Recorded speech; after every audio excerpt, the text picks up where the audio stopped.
welcome to Cut Both Ways. Where we talk about whatever media content we just consumed every Thursday. Yeah, I'm Kiki. I'm Ray. All right. Welcome to Dune. Yeah. We have spoilers for Dune, the coming up episode.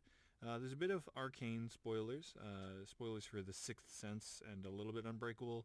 Lots of spoilers this time. Spoilers for some old Spider-Man comics, minor spoilers for Blade Runner and Blade Runner 2049, which I never remembered the number of when we recorded this.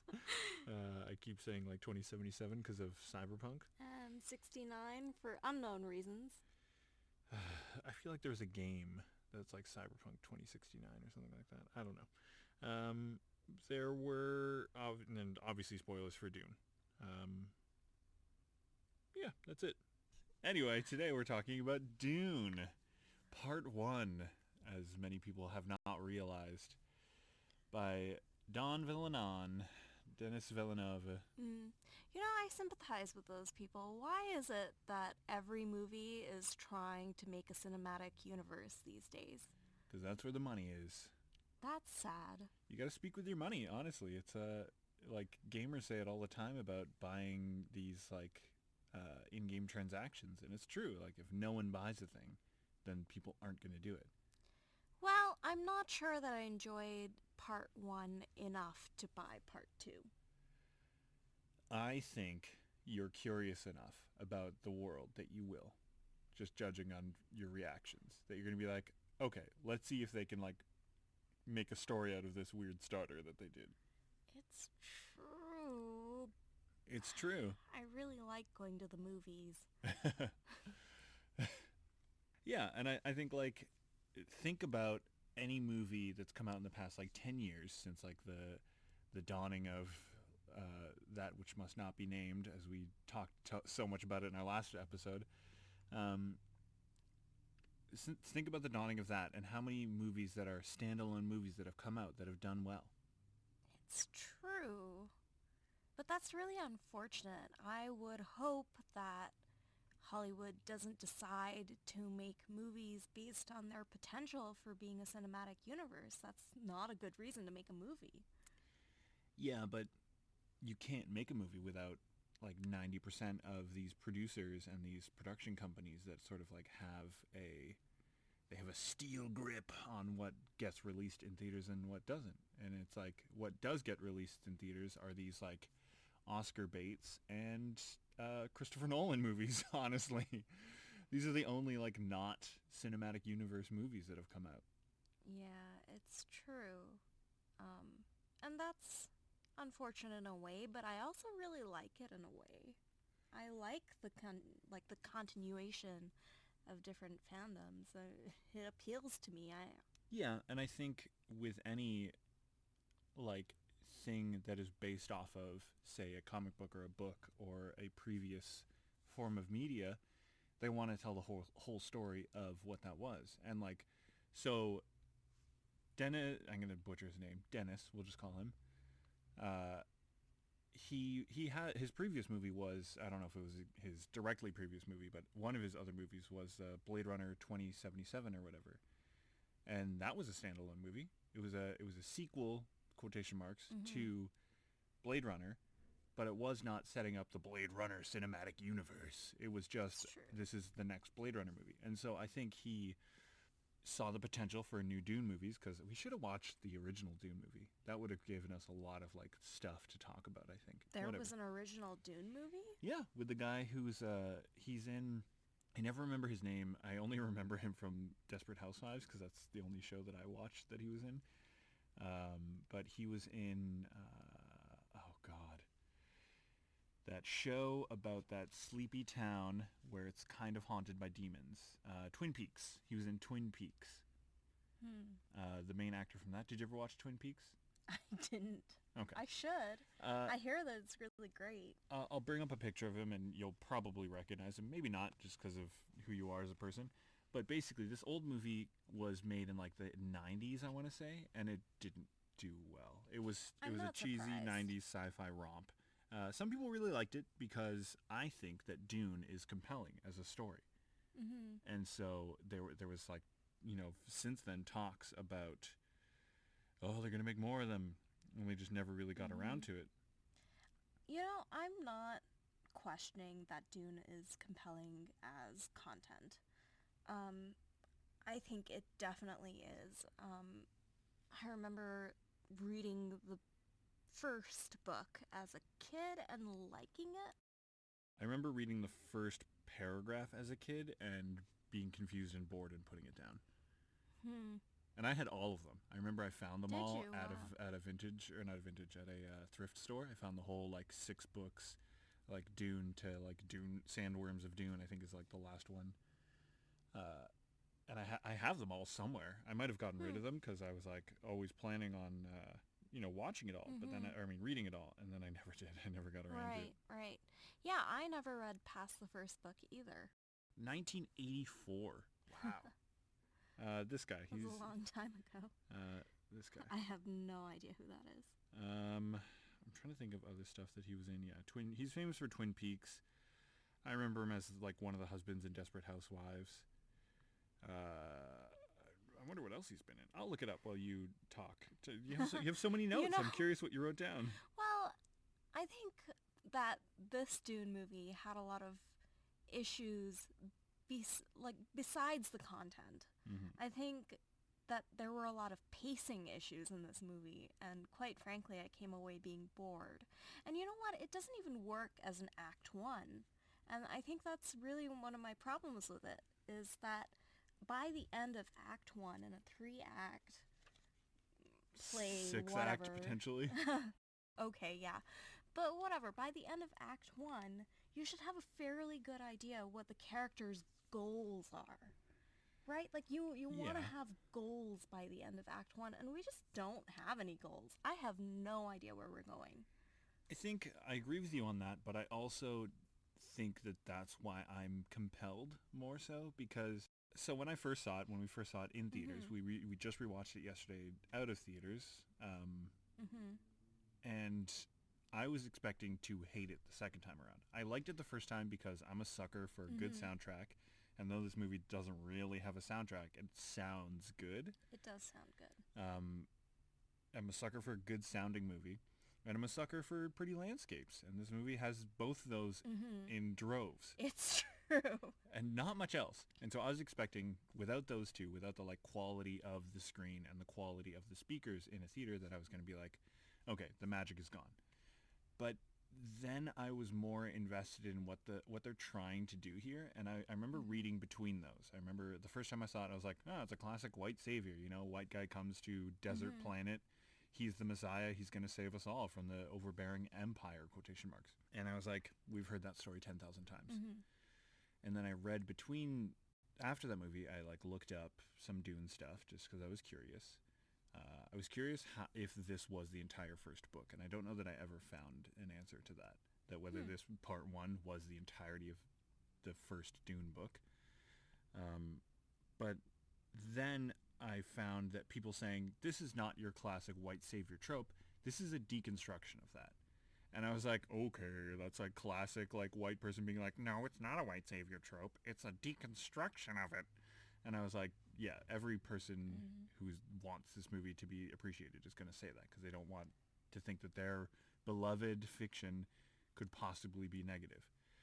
But after watching this, I get it. I get it. It's basically, from what I understand, from what at least this telling of it is trying to do, is he's saying like the only reason this guy is a white savior is because white people went there to be like, hey, there's going to be this white savior coming in like the next 10,000 years. Look out for him. And then he shows Mhm. up and they're like, oh, this is him. That's it. Of course, all the Mhm. signs are there. This is the one.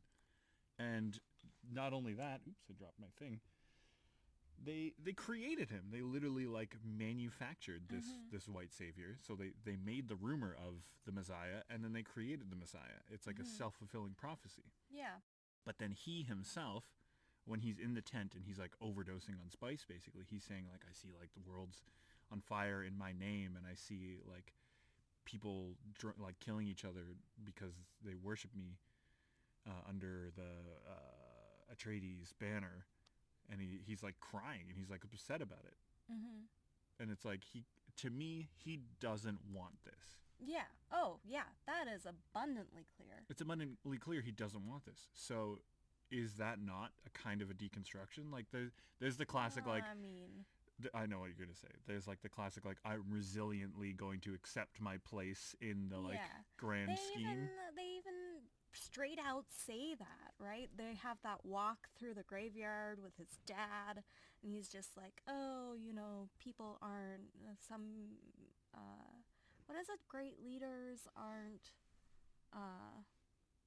like made, they're called or something like that." And then Yeah, they choose to answer. yeah, that sounds right. Yeah, something like that. I don't remember the exact quote, That's close enough.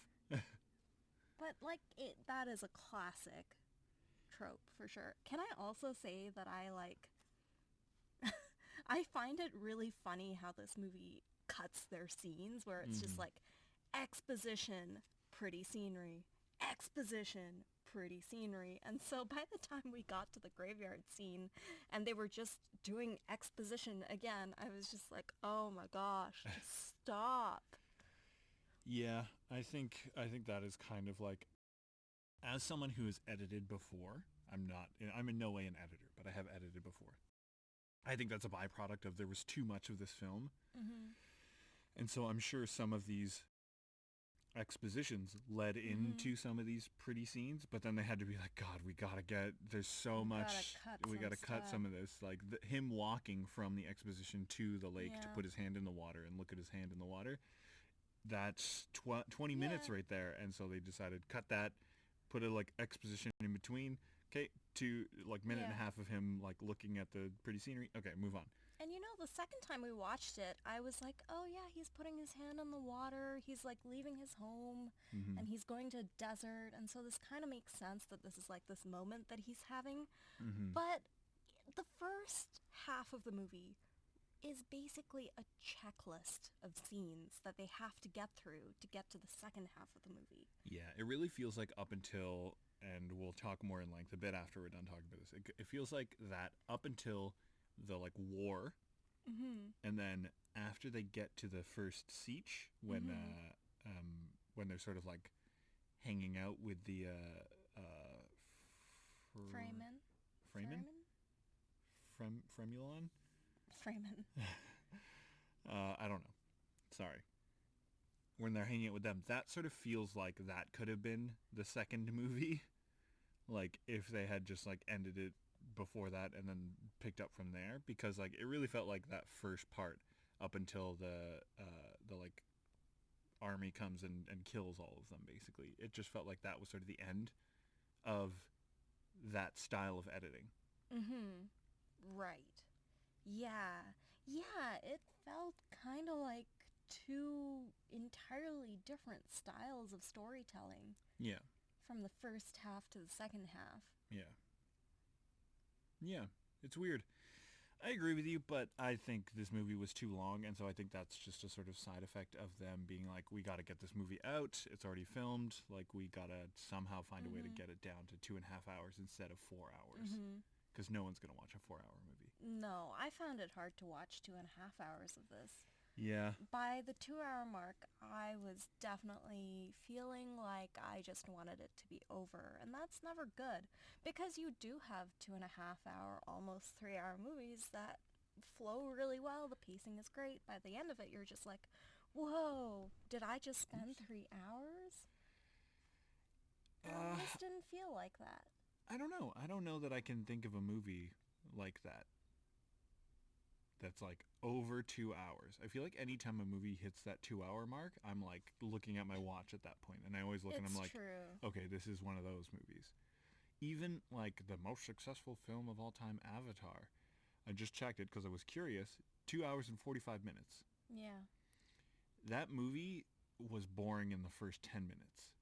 Do you think so? Yeah, I was so bored with that movie. I was very enamored with the animation when it came out. I wasn't. I don't know. I feel like I've been playing video games my whole life, and so I've learned to look at something that even though it's maybe poorly animated Mm-hmm. and be like, I accept this for what it's trying to be. Like, I accept that Right. these, like, amalgamation of polygons is Lara Croft, and she is a legendary, like, archaeologist slash like gunfighter, and she doesn't look like triangles glued together. So Well, yeah. when they then show me something that is like hyper realistic, my brain doesn't really go like, okay, now this is like better. Hmm. Well, as an artist, I was so impressed. I was just so taken aback by how, and the Avatar movie doesn't even look good anymore. If you go back and watch it and you're like, it looks fine, but it's not like it doesn't blow your mind anymore. But when it came out, oh my gosh, there was nothing like that. I think it's a good parallel with this movie because this movie doesn't try to have too many crazy special effects. And when it does do special effects, they're very just like there for the spice, pun Pun intended. intended. Um, they don't have these like ridiculously like crazy flying like monsters or whatever. Like the worms and the dragonfly ships are probably the two most animated things in It's this film. true. And the one time they kind of rely on animation took me right out of it. It's when he's having the vision of himself in the future, and it's all the Fremen fighting on the field, Hmm. and one of them's doing crazy karate backflips, and then his mask opens, and it's him, and it's like, ooh, it's a vision of the future. It looks so fake to me. When his Hmm. mask opens, I'm like, that Mm. CG is so bad. I don't know what Hmm. about it like looked bad, and I would have preferred he just didn't have the helmet on at all. He just had Hmm. like a hood, and then his hood comes off or something. Yeah. Because it's like this film does a good job of not having too much CG. I'm gonna burp, so I'm gonna stop talking. I'm gonna cut that. Okay, good. Yeah, if you're ever gonna cough, just let me know and I'll cut Okay. it. Sure Just like thing. be like, I'm gonna cough, and then I'll stop my point and we'll go back to it. Okay. Anyway, yeah. So he like that moment took me right out of it because it's like this whole movie uses CG sort of as the way I think it should be used, where it's not like Avatar, where 99% of this is animated. It's like obviously most of it is green screened, but none of it is what the plot is about. It's never like, look at this like crazy alien contraption that's like Hmm. molding and shifting. It's always like, here, it's a sword. It's like, I know what a sword looks like, Hmm. and that's not animated. Okay, there's a little bit of like a glowy shield around him that's not like crazy animated. Hmm. Disappears half the time. Um, so I think that that leads to the film feeling a little bit more immersive than I think a lot of these other sci-fi like Hmm. space epics. It's true, and this is about the content, so it's not really maybe about the film, but I really appreciate how there isn't a whole bunch of technology in Dune. Like aside from going from planet to planet. Yeah, but even the planet to planet is so brief. Like if you think Hmm. about a movie like Star Wars, the planet to planet is like half of the film, Yeah, right. more so. Yeah, none of this takes place on a spacecraft, No, really. no. Like you maybe see people like getting on and off of spacecraft, and Hmm. then you see like the spacecraft hovering over the planet, and Hmm. the the ships that fly down to the surface Hmm. for like a brief moment. Yeah. So I really appreciate the like, and there's no AI, there's nothing. Yeah, there's no like, here, take the reins, Jarvis. Like the oops, Hmm. sorry, he who must not be named. Not until the next film that's coming out should we talk about that. But yeah, and I think that's something I really appreciate about the film too, because it like lives in its own world. And Hmm. our friend, I'm not going to say his name, talks about this a lot. That a lot of films, what they'll do is they'll come out and they'll be like, okay, there's this like laundry list of I don't think that's the right phrase I'm using. No, There, no, it's correct. not really. There's this backlog of films that I or that the world has seen that Hmm. they love. So I'm just gonna take bits of those and I'm gonna use those in my film. And then every like original sci-fi film feels like this weird amalgamation of all of those. But then some films will come out and they're like, what if the world but this? And it's a completely original idea. And I think even when those films are bad, they're good Hmm. because you learn this like point of view that you haven't seen before, or Hmm. this like this frame of logic you've never like gone down before. Like when those first few films started coming out that were like, what if everybody had superpowers? I remember like now it's kind of an Hmm. old trope. Like Yeah. okay, yeah, we've seen this a million times. Like they even filmed one outside of our building.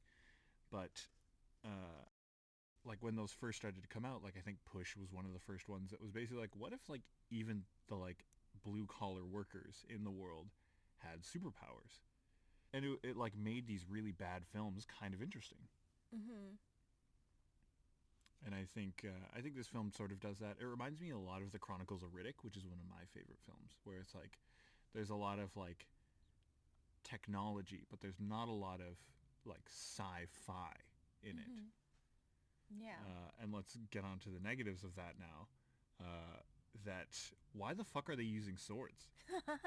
Yes, I've harped on this a lot. I You've don't harped on it a lot. understand. It looks so bizarre.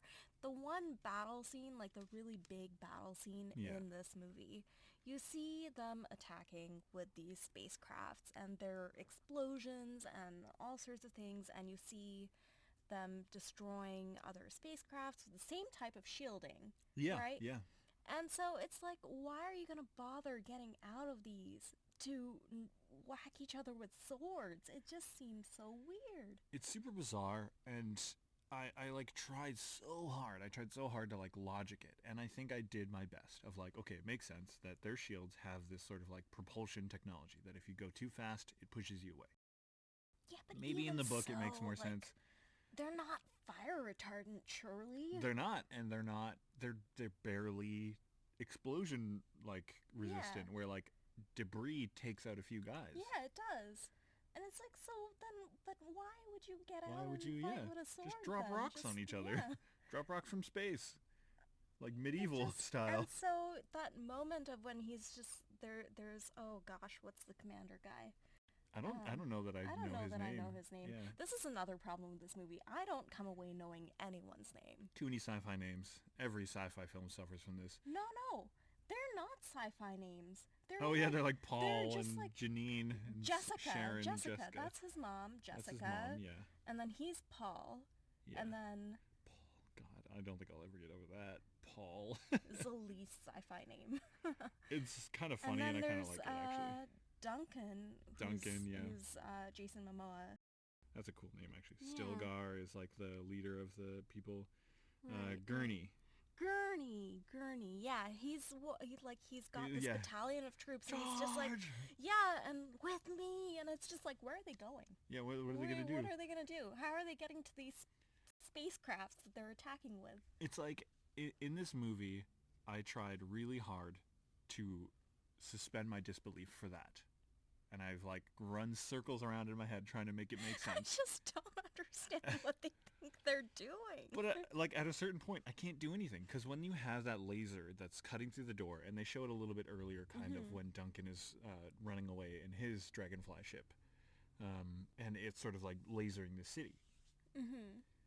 If they're scared of that laser, it implies that their shields do not block that laser.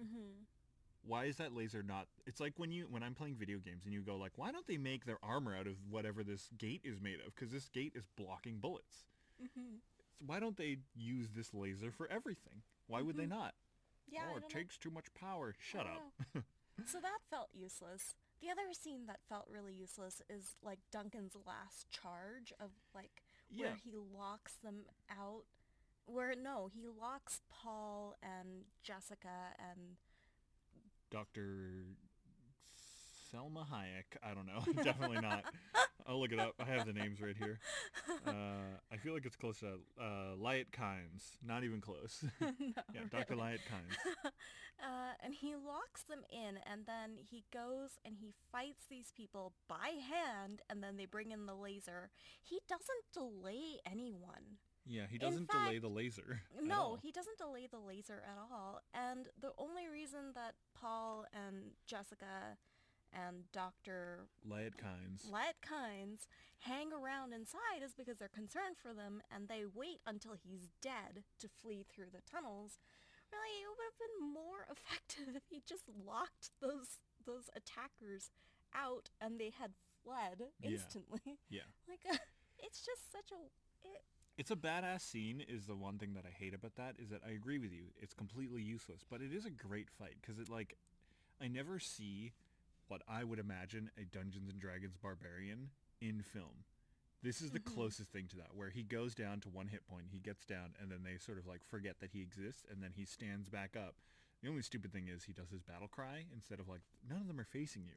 Just stab at least one in the back. Come on. It's true. You don't have to be like, by the way, I'm still alive. But that's the whole problem with the scene, is that it's in there to be a great scene. It's not in there with any sort of logic. Yeah. Like, it's just, there's no logic that explains this. It's just in there to be pretty. It reminds me, and I'm not going to tell the actual story because it could be triggering. I'm going to tell a, like, metaphor version of the story. That same friend and me were out one time, and we saw, like, you only have one friend. It's fine. I know. It's true. I got my one about. friend. We saw, like, let's call it a disgusting wet cardboard box. And my friend was like, we need to move this wet cardboard box out of the way. And I was like, okay, yeah, that's a good idea. Like, this is all metaphors. It's something that would be triggering for people, so I'm using metaphors for what this actually is. And so we decided, yes, we're going to move this disgusting cardboard box out of the way because otherwise someone's going to step on this, and that would be gross. So we're going to do our due diligence and move it out of the way. And he went down to grab it with his bare hands. And I was like, whoa, whoa, whoa, whoa, whoa. Like, what are you doing? Like, let's just use, like, here, look, here's a like, wooden stick. Let's just push it out of the way. And he was like, no, I have to. And I was like, what? No, you don't. You don't have to. You really don't. There's no, and it's like I could see it in his eyes that he needed to make this sacrifice of like, I need to use my bare hands and grab this disgusting wet cardboard box and move it out of the way. We can't use this like stick to move it. That would be disingenuous. And I'm like, no, it doesn't matter. You don't need to sacrifice yourself. There's no gain in that. The only thing you do is make yourself not useful later. Mm-hmm. Right, exactly. And so the scene just ends up feeling like, oh, they needed to write out his character and decided to give him a death scene. Yeah, exactly. And I think it probably in the book he has this epic death scene that's similar to that or whatever. And in a book, we imagine how it unfolds. Mm-hmm. Obviously, writing tends to sort of like sway how you imagine it, but we'll logic it out if we're reading something and it kind of doesn't make sense. We'll be like, oh, maybe I'm just misunderstanding it, and maybe it's more like this. And then you just sort of like move past it. Mm-hmm. In a movie, it's like you're seeing the literal representation of what's happening. So it really felt to me like this director was like, this character needs to make the ultimate sacrifice. That's what happens in the book. Let's have him do that. And he didn't like think to logic about like how he would do it. He just said, nope, he just does it. And it, like, I got the same feeling from this film or from that scene of like, he's just doing that because he feels the need to do it. Mm-hmm. He's not doing it because it's like, this is the only way. It's like, right. You just want that like check mark of like ultimate sacrifice. Got it. Right. Yeah. And that's what the battle scene also felt like. Yeah.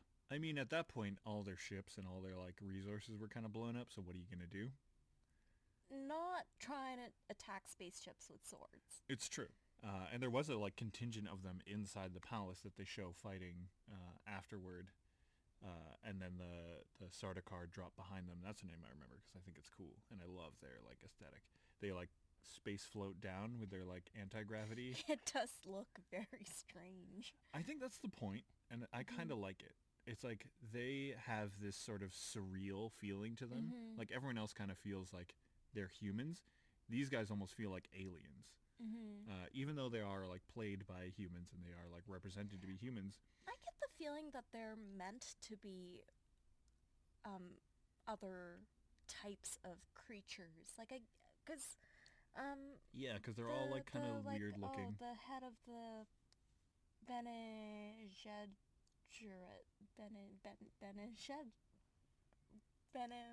Go on. Ben and Jerry's. That one. That's the one. That's it. The head of the Ben and Jerry's. She says, what does she say? I wrote it down because I was like, oh, they're meant to be things other than humans in this world. Oh, right, yeah.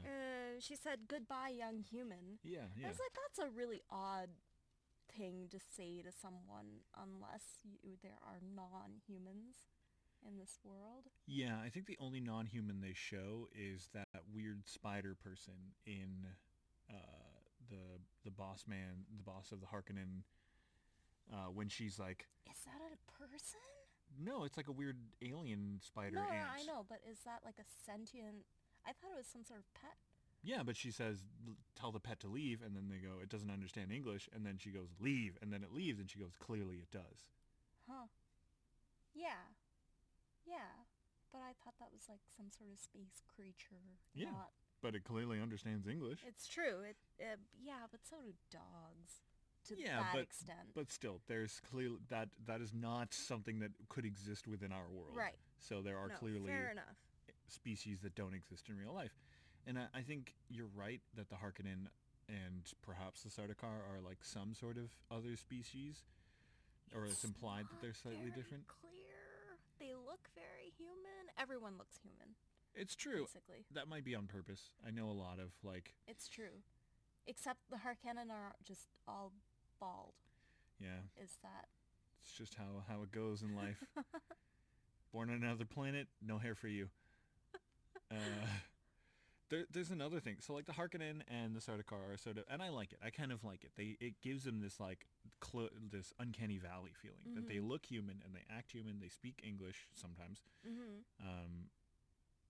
but they aren't in a lot of ways. They have this weird like they float down from the sky. Yeah, it's true. They look kind of weirdly like painted almost. It's true, and I prefer that to what other other sci-fi franchises do, where everything is humanoid but not human. Yeah, that's oh my god. The Mass Effect video games are the worst for that. They're like in the newest one, you literally go to the Andromeda galaxy. It's like the idea is that like there was this small ship that they were like, we're gonna try to get to the Andromeda galaxy. Wish us luck, and they kind of like launched off.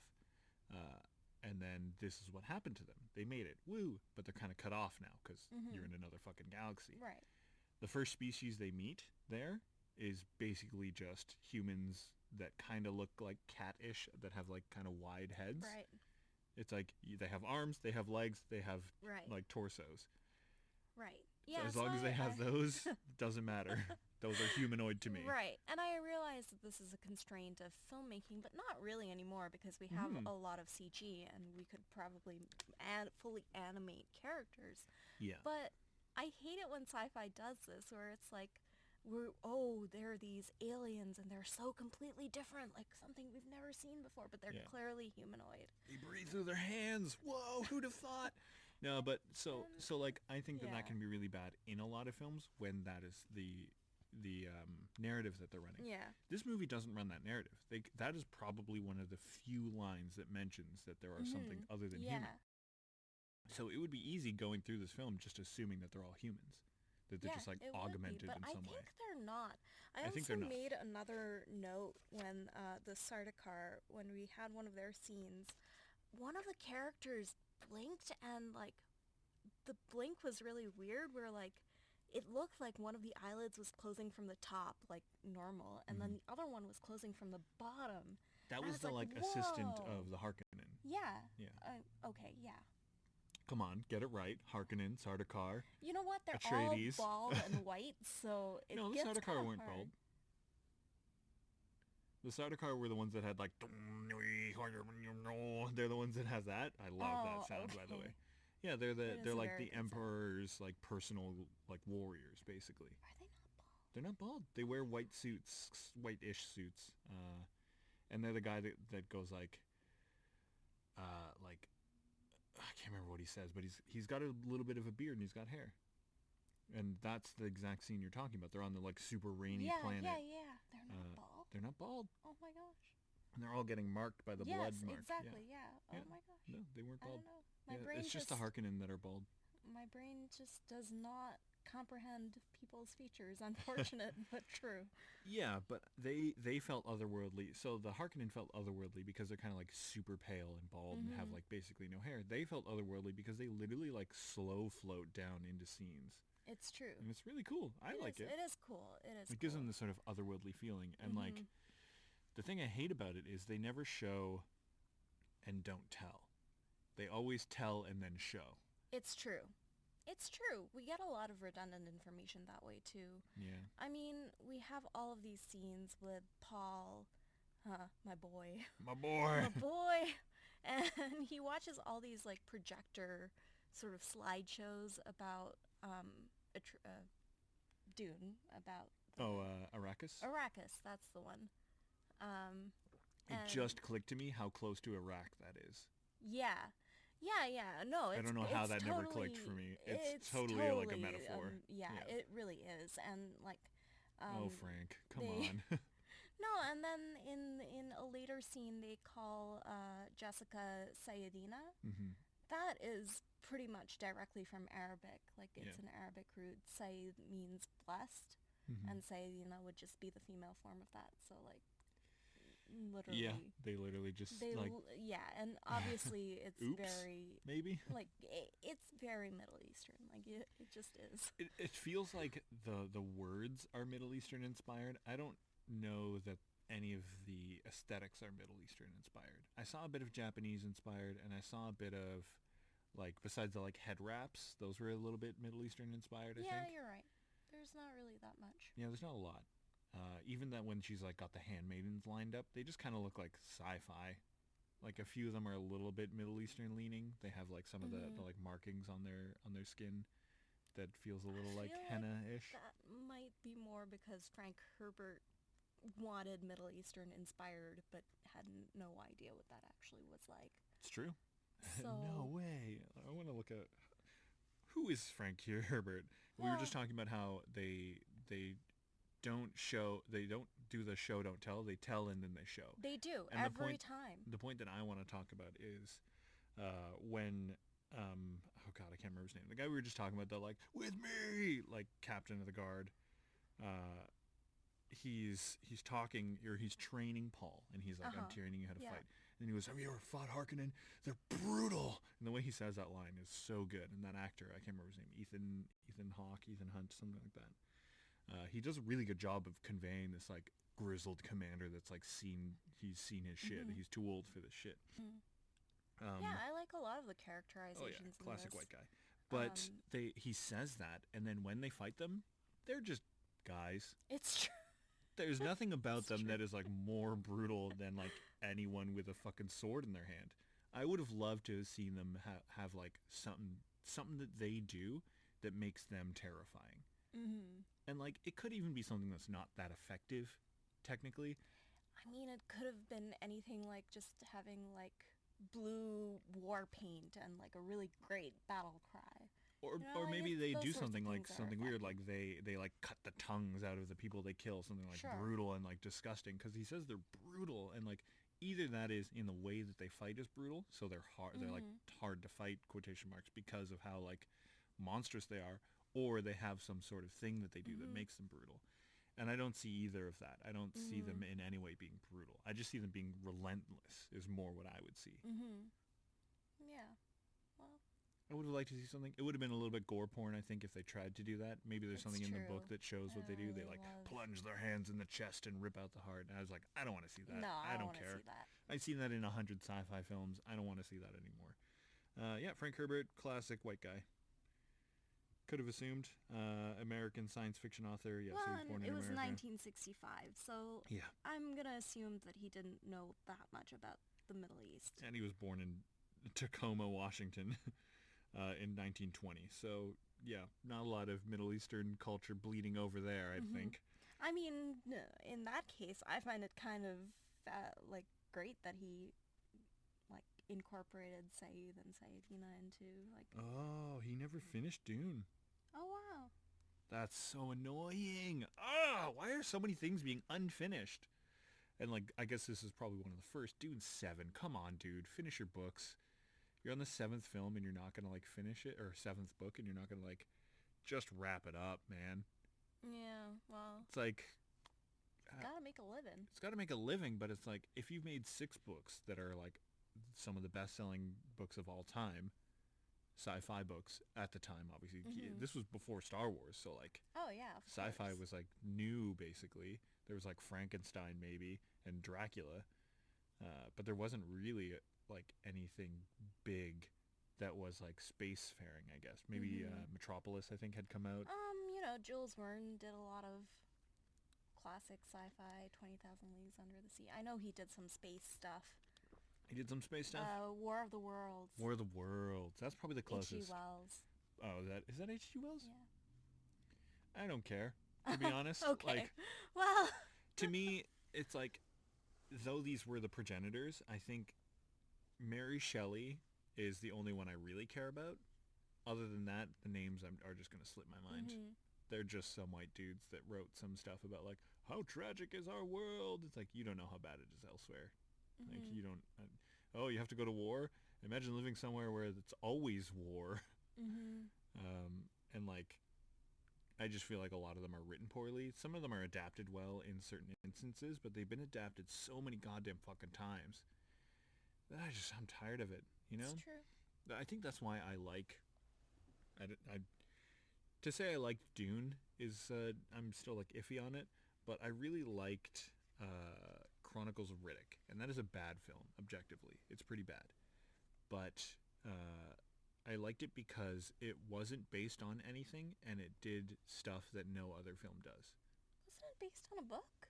It was a sequel to a previous film, Pitch Black, which Okay. was a horror quotation marks film, but even that was pretty original. It was like spaceship flying from point A to point B, hits a meteor storm, goes down on a planet.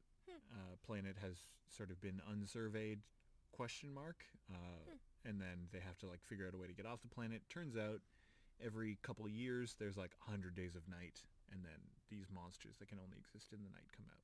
Wow. That actually sounds very interesting. It's not that great of a film. It's like a 90s action horror film. But the character of Riddick was super interesting. He had these like he couldn't see light, or no, he couldn't see. He had like night vision constantly. His eyes had these like gloss to them, and so if you like shined a light at him, he'd be like and he'd be blinded. But in the dark, he was like unstoppable because he could see in the dark. And convenient that he landed on a planet that has 100 days of night, and so he's like a criminal going to jail, and they need his help to get off the planet, and blah blah blah blah. Movie's kind of generic, not that original. It has some like fun parts to it, but then the sequel was just like out of there. It was so fucking weird, and it just felt like a completely original film. And I was like, I don't understand how you take this first film and get to this second film, because there's nothing in the first film that sets up the stuff that happens in the second film. The second film felt very like, we wrote this sci-fi like space epic, but we don't have the money to make it. And then the guy who wrote Pitch Black went, hey, I'll give you some money if you just like make it about my character instead. And then they went, sure. And then that's what it was. Well, let's hope Dune does better than just... It will. Yeah. Dune is based on something. It's true. So it's sort of like inevitable. And they definitely have a lot of money. Yeah, I Like mean they've got Don Villeneuve, Dennis Villeneuve. I don't know how I'm to say pretty his sure name. it's Villeneuve. Villeneuve. And Timothy Chalamet, Jason Have a Momoa. lot of big names. Yeah. Yeah. Big names in this. Yeah, they definitely do. And the scenery is impeccable. But like, you know what actually suffers? What? The actual fabric costumes. The actual fabric costumes are not that great. There's that scene where they're coming in the Bene Gesserit? yes, the Ben and Jerry's. They're Yes. coming in to speak to Paul, and it's raining, and it really looks like they just put some garbage bags over their heads. They're just like, oh shit, we got here, it's raining, now what do we do? I guess some problems persist. Yeah, in the I mean, future. what can you do for rain? Yeah, and then there's that scene where they arrive on Arrakis, and Jessica's costume is just blowing in the wind, and it looks a little silly.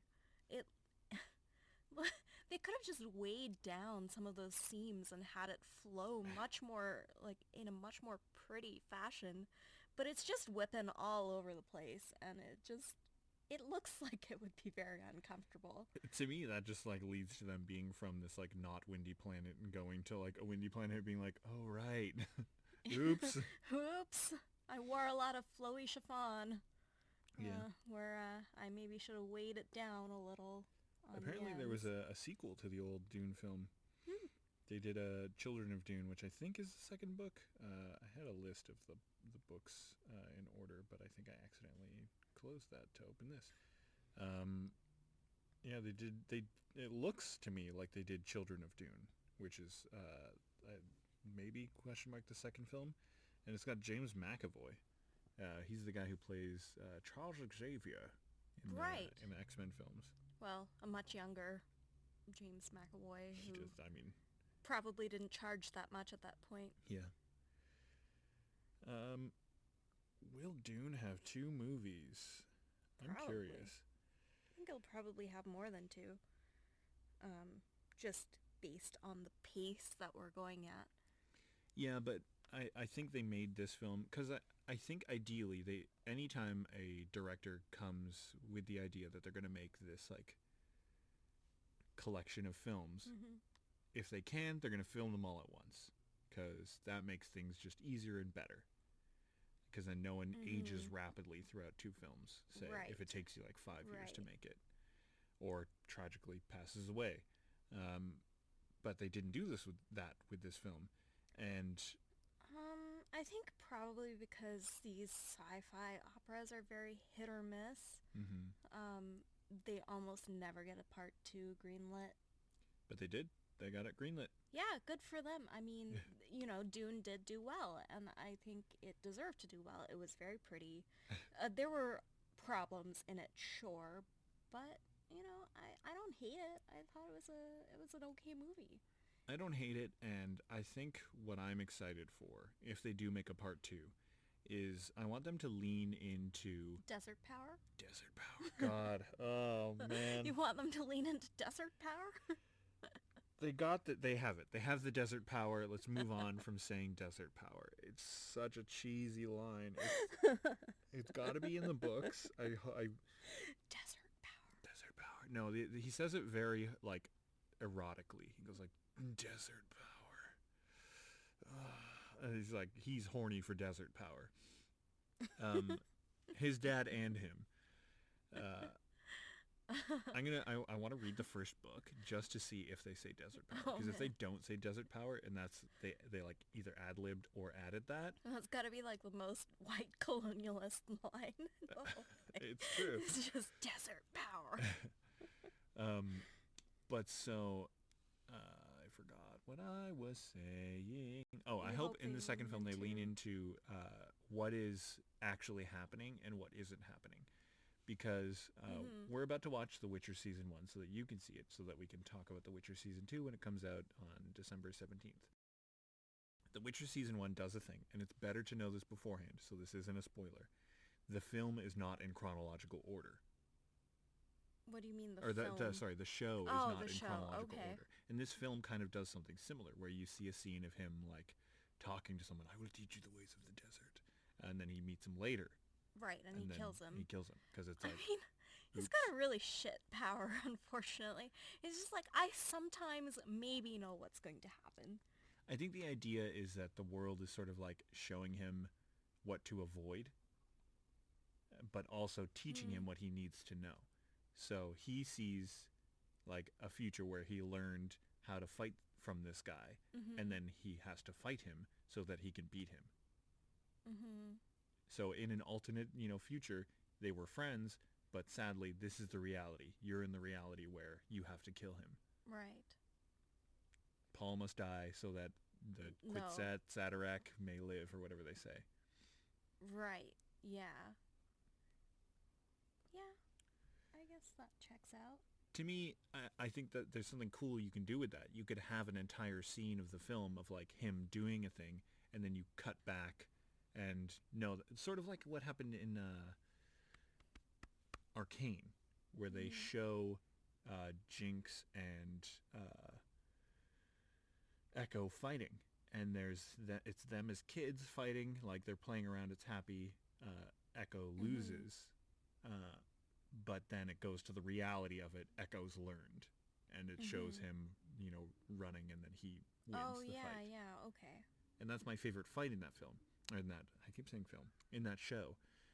And I think in this film, or in maybe the second film, they could do something like that. You know, they have this big battle where it shows Right, and here's it's what would just happen. overlaid. Yeah.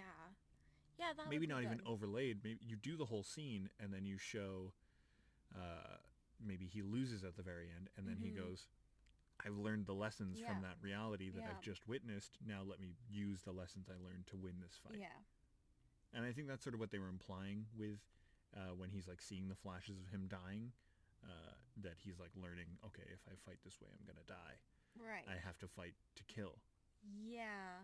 Yeah, they should do that in a more direct way Yeah, because it doesn't feel like these visions are useful in any way. they just feel for aesthetics, and they're pretty, but They're you know, pretty. Well, Zendaya is very pretty, I, so you can't help it. so I feel like that is most of the purpose of the visions at this point. Yeah, they're like, we paid for Zendaya, we need her in this film more. We got to flash forward Well, to her look, a lot.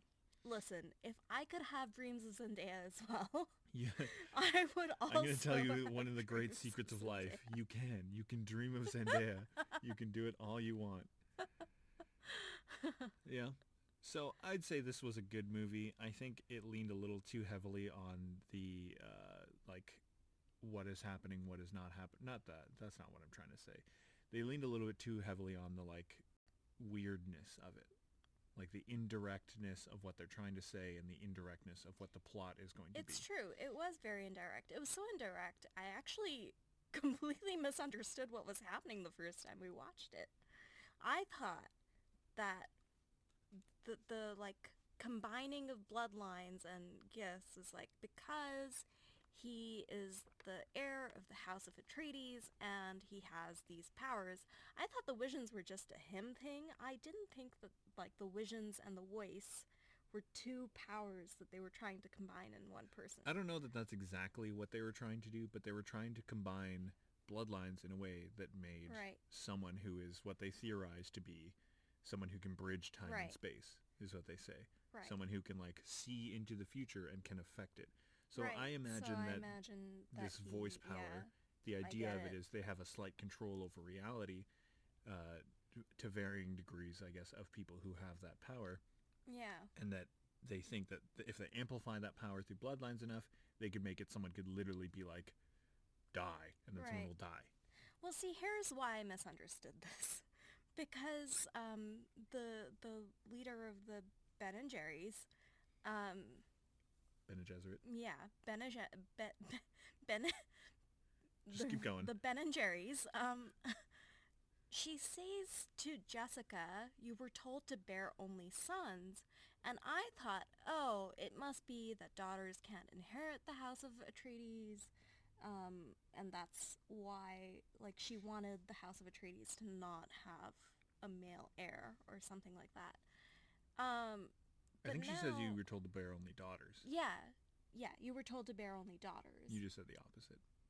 Did I? Yeah. No, I said you were told not to bear sons, which is like the You can effect. rewind if you want. Sure, You said the opposite, but Whatever, I understand. You meant to say you were told to bear only daughters, Yeah. but then she bared a son. yeah.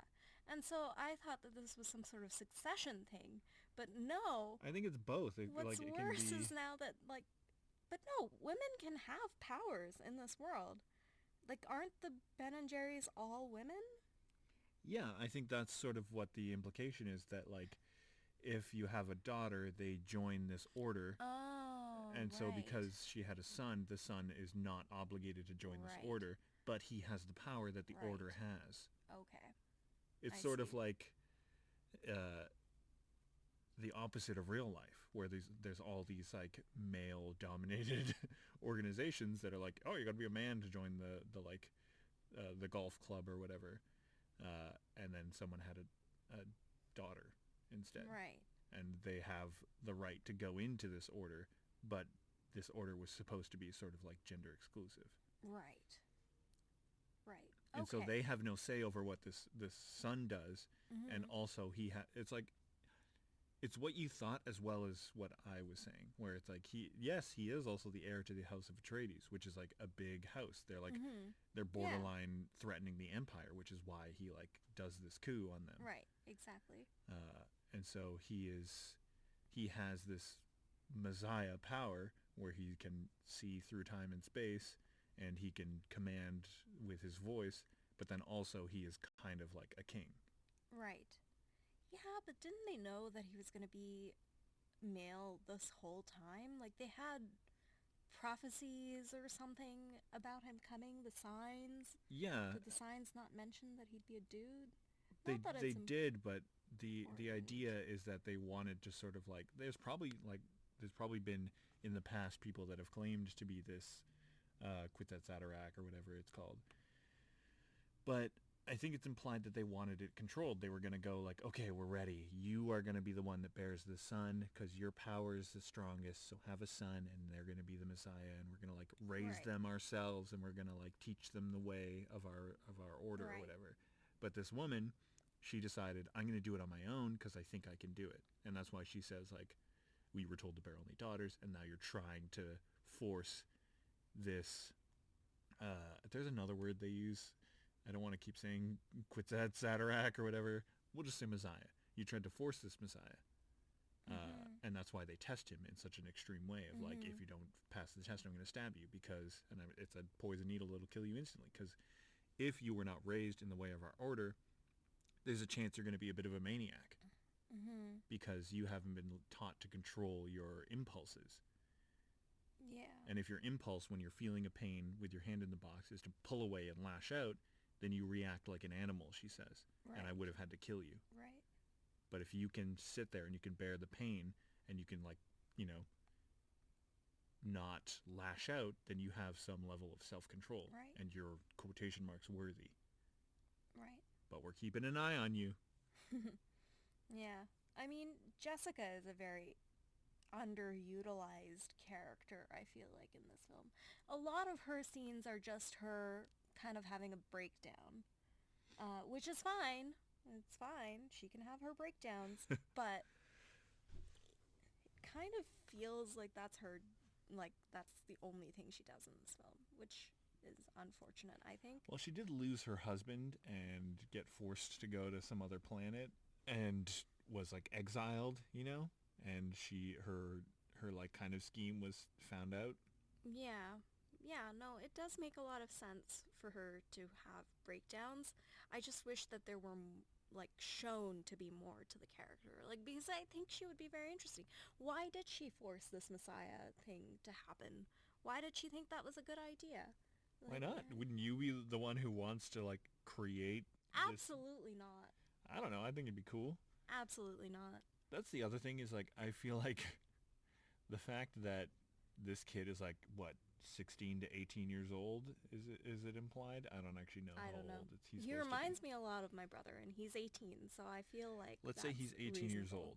Any 18-year-old that I know that would be told you're the like Messiah, you're the like leader of the future, the amount of ego that kid would have immediately. They You're maybe not wrong. You know what? 18-year-olds don't make excellent heroes. plot Um, twist according to like half of he's 15 years he's old. 15 years old. That's so young. Every young adult book and film is like you're 16, you're the chosen one. Yeah, yeah. Um, I don't want to see that anymore. I don't want to see it anymore either. I think 16-year-olds make terrible heroes. They just do. As soon as you're told that you're the hero and you're the one that the entire weight of the world is leaning on, they're either one gonna like have a mental breakdown and turn out to be an awful like traumatized lump, or they're just gonna be this huge ego and they're just gonna think they're the best and So that they're going to be that an nothing can awful... stop them. They're gonna be an awful leader of the future, Mhm. an awful messiah, Yeah. which not many good ones out there that I can think of. Well, I hope that Dune leans into that. I hope that Dune leans into the fact that he's an awful messiah. I hope so too. And when I was reading up on like a bit of it between our watchings of it, people did say that it's a bit of a deconstruction that like putting this much pressure on someone like could break them, and to have that much power is like no one person should have that much power. No, To especially quote, not a 15-year-old whatever that privileged rapper is. little boy. Yeah, exactly. Like, And I think the only media that I know of that does that well is kind of Spider-Man. We're not going to talk about the MCU, but that which must not be named. But we'll talk about Spider-Man, because Spider-Man has had this plot point his entire life that he accidentally gets this power at a very young age, 14 or 15. And then he kind of goes down that path of like, look how much power I have, woo, woo, woo. And then he sees the consequences of it and goes like, I'm never going to let this get to my head. Right. I'm going to be a good person. And even in some of the later comic books, he's like very withheld with how much he does because he doesn't want to be overbearing. Right. There's two plot points that I really like. One is that someone takes over Spider-Man's body. Dr. Octopus takes over his body and goes, wow, you're like way stronger than you appear to be. You could like rip a truck in half if you wanted to. Why are you like just, bam, whap, kerpowing bad guys? You could punch holes in their chests. And it's shown that like, because that's not the point of Spider-Man. Right. That's not what he wants to do. He doesn't want to kill people. He just wants to like have good in the world. Right. And then another point is he's having doubts, and like he's a bit older, and he's like visiting Uncle Ben's grave, and he meets this like drunk that's like, or he doesn't know who he is at first, and then he's like, who are you? And like, I just want to know, like, and he's like, oh, I knew your uncle. He was a great man. And then Peter's like, I just want to know that I'm like living up to his name. And then he remembers, oh, you're this like drunk guy that we actually went to your house, like Uncle Ben and me, and Uncle Ben like beat you up and took your wife out because you were an abusive husband. He like saved her from that relationship. So he's like, you were this abusive husband, and we beat you. Like Uncle Ben, he didn't like go there to beat him up. He went there to be like, I'm taking your wife and your kids. We're getting them to a safe place. And then, it ends in an altercation. And then he's like, you were that guy. Like, you're a piece of shit. And the guy's like, yes, I was a piece of shit. And the fact that your Uncle Ben came and removed me from that scenario, I came here to thank him because he did the right thing. He like, is a good person. Here's my, like, 5-year sobriety chip. I'm a better person. I've talked to my family now. We're going to try and reconcile a little bit, as much as you can in a scenario like that. And it's all thanks to him. And then Peter's like, oh, wow, like I can see that like sometimes you don't know the good you have in the world. What are we talking about? I'm completely lost now. We're not even near what we're talking about with Dune.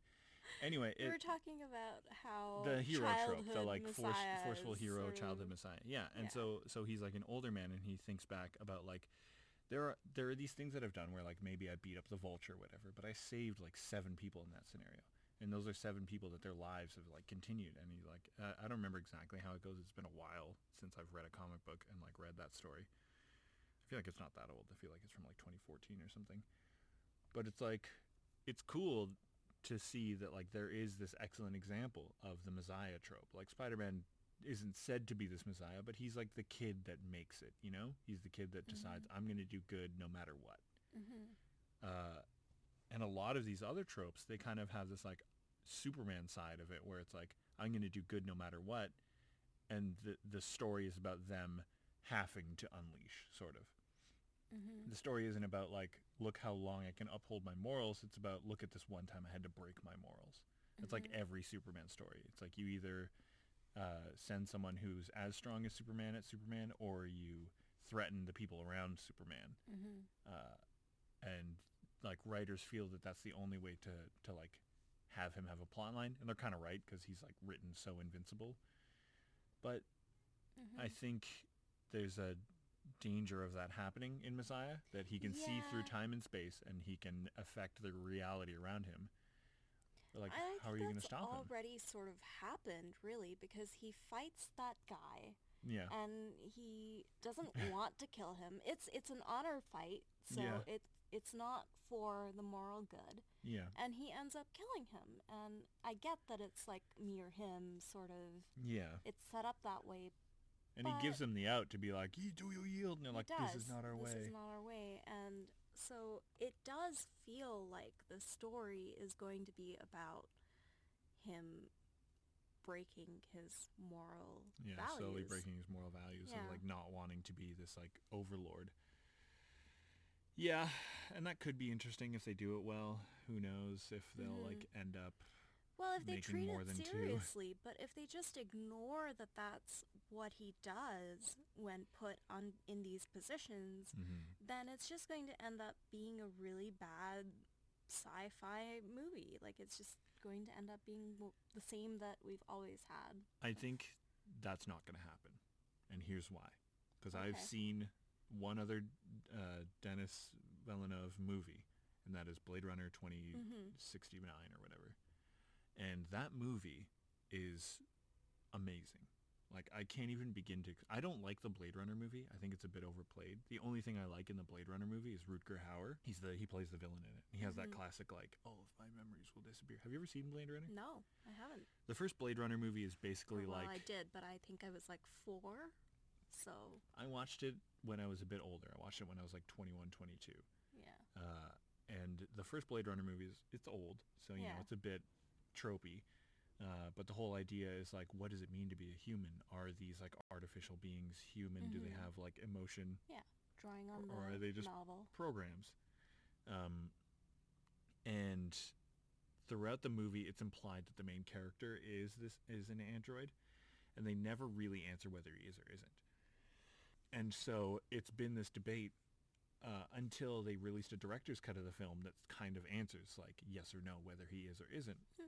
and that sucks. I don't like the director cut of that film. I mean I like it because it's like they add a few more like plot elements, but a Mhm. lot of the plot elements that they add are like, here's the definitive answer to that question. I just Mm. didn't get to release this version of the film because of the times. Uh, but then they made a second one, and Denis Villeneuve sort of played on not the story of the first movie, but the feeling of the first movie. Hmm. What does it mean to be a program, and what does it mean Mhm. to be a human? What is the like borderline between humanity? Like, Mhm. is it giving birth? Is that how you decide whether something is a robot or not a robot? Because this film, the line between what that is blurry. Mhm. And the movie's pretty good. It's like visually pleasing. It's very like cyberpunk, and it's got a like laundry list of amazing actors. But then the way it ends blew my fucking mind. There's like a plot twist at the end. Don't ruin it. Uh, Don't I ruin don't it. know that we're gonna watch it though. I want to watch it now. I I'm don't know that you're intrigued. gonna enjoy it the way I enjoy it. Well, the only way to find out is for me Okay, to watch I it. won't ruin it. So no spoilers for Cyberpunk 20 or not Cyberpunk 2077, Blade Runner 2069 or whatever it is. But they do this plot twist at the end of the film where it's like, if you've seen a sci-fi film Mhm. in your life, Mhm. you've seen this movie. But then when you get to the end of the movie, they're like, plot twist, and you're like, this literally, it's what plot twists are supposed to be. It's what I think directors like M. Night Shyamalan try to capture, but if you try to force it, it ends up kind of sucking. Like I watched Old, the new M. Night Shyamalan movie, and it sucked pretty bad. Mm. But if you think about his popular films, it's The Sixth Sense, it's Unbreakable, and that's because the plot twist isn't like this. Here's the plot twist moment. It's like a, by the way, you've missed this the whole time. Mhm. You as the watcher, you could have That's picked up on great. this. You could have picked up on this plot twist the whole time, but you didn't. And now I'm sort of not telling you, but I'm showing you in an irrefutable way that this is what it is. In Unbreakable, they do kind of just show you, but Mhm. in The Sixth Sense, they never say like, by the way, plot spoiler alert for The Sixth Sense, I guess. By the way, you've been dead the whole time. They just sort of show like him dying. They show Right. like him reliving that Right. moment that he's stuck in this, ghost loop of being dead. Whereas in a movie like uh, Devil, they just go, "It was the devil." Right. Yeah, and Plot twist? Question mark? Like no. unfortunately, it really feels to me that Dune could go either way right now because that first half of that movie was exposition, pretty scenery. Exposition, pretty scenery. Yeah, but Exposition, having pretty watched scenery. Blade Runner 2069, I feel like it's not that number, but whatever it is. 2067, 2077, Blade Runner, question mark, question mark, question mark, question mark.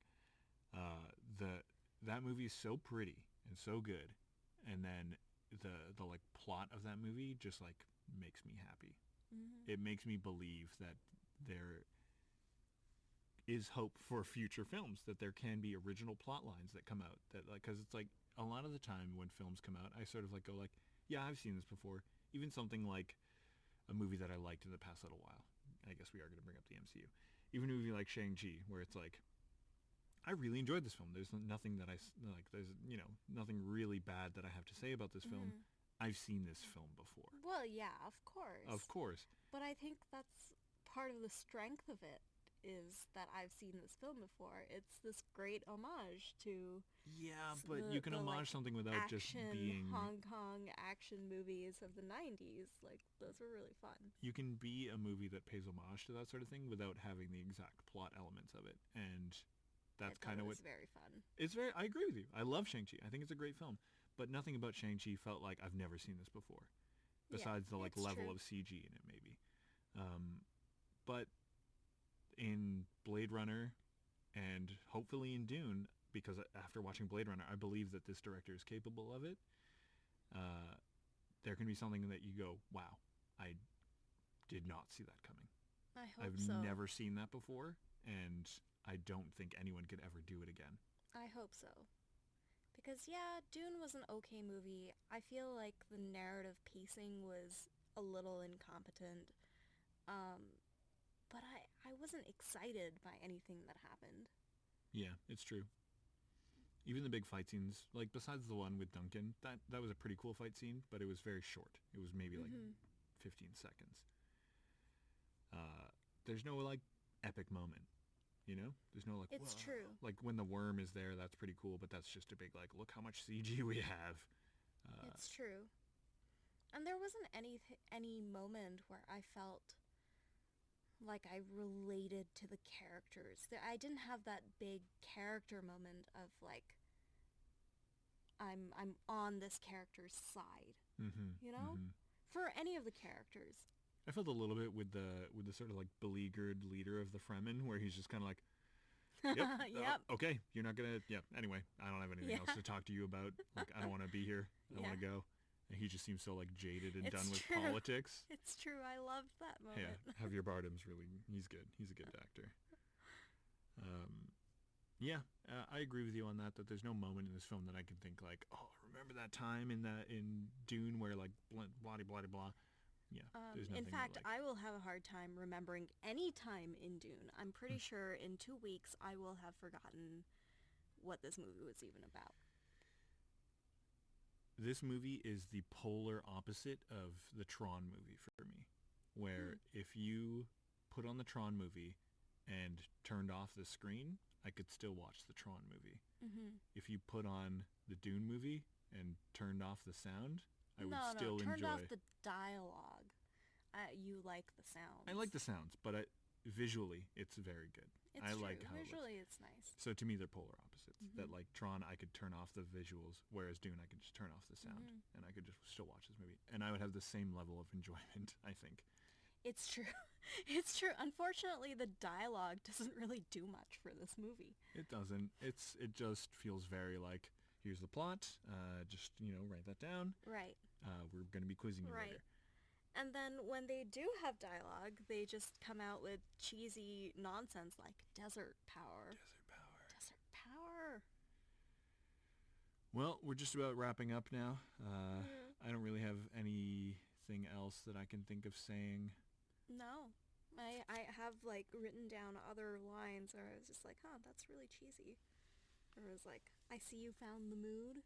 Oh, that was inadvertently sexual, my friends. Please cut those out of your movie. Or have an epic romance between Paul and I can't remember. No, he's 15. He can't have an epic romance yet. You're right. I'm sorry, Shit. he's underage. No, you're right. I hate it when shows do that, where they bring on these characters where maybe the actors aren't underage, and Riverdale is the biggest culprit here. They bring on these actors who aren't underage, but their characters are underage, and you want me to suspend my disbelief and think that they're in high school, and then you show them having sex?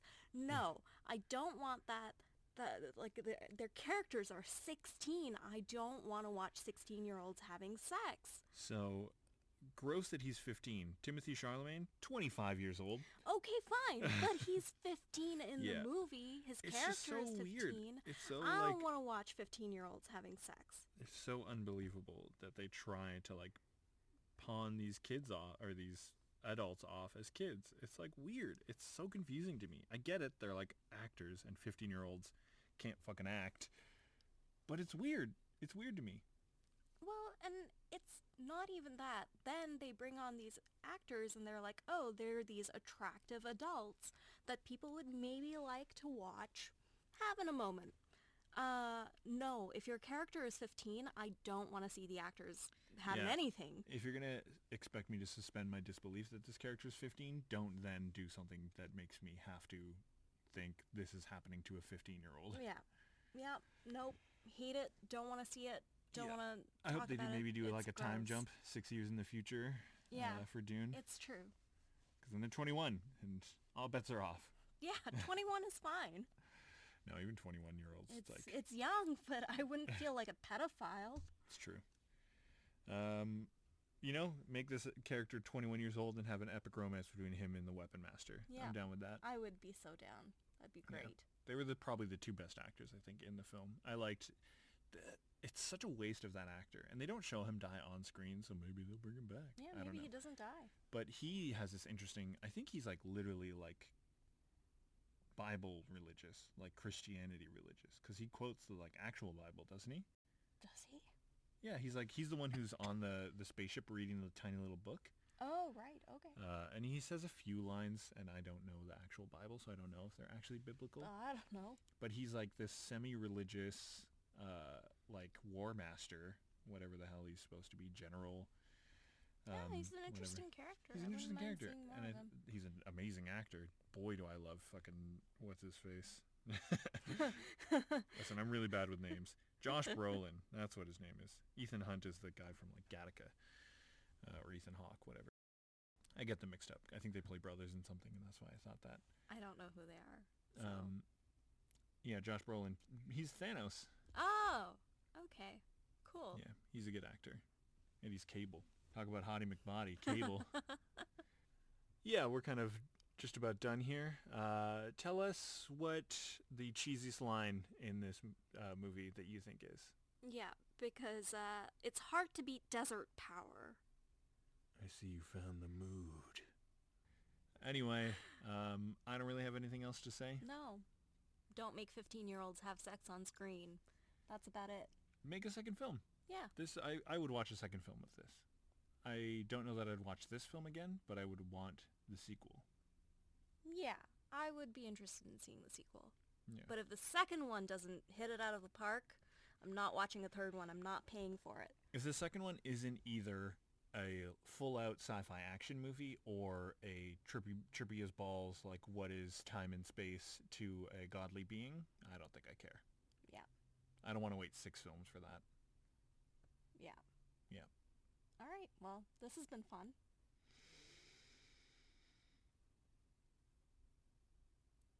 Are you going to say anything? Goodbye.